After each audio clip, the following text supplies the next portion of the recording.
Well, no massive crowds here at the Cuban embassy, but there have been people coming in and out, some there to mourn, others there to celebrate. That's because, if nothing else, Fidel Castro was a polarizing figure here in the U.S. Cuban Revolution, it was like a hope to change the world for the best. Maria Elena Castro, no relation to the leader, was brought to tears outside the Cuban embassy this morning, all in memory of Fidel Castro. Hero of the revolution, and I think that he was a brilliant man. Maria was one of many who came to the embassy to pay their respects. Another man brought flowers and a cigar, as well as a note. Gracias por tu sacrificio, it read. Thank you for your sacrifice. But while they mourned, countless others across the globe celebrated. This was the crowd in Miami as Cubans filled the street in celebration.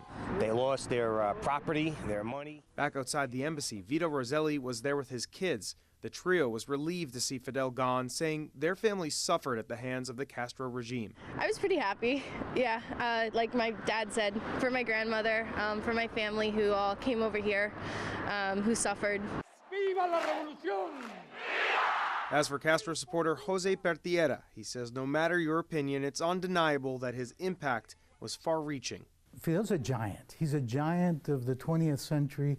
He put Cuba on the map. Fidel Castro made Cuba a nation. And not only a nation, but a nation to be reckoned with worldwide. Now, in the aftermath of Castro's death, both President Obama and President-elect Donald Trump released statements. President Obama offered his condolences to the Castro family. Meanwhile, President-elect Donald Trump called him a brutal dictator who oppressed his people for 6 decades. Reporting here at the Cuban Embassy, Koslof, WUSA 9.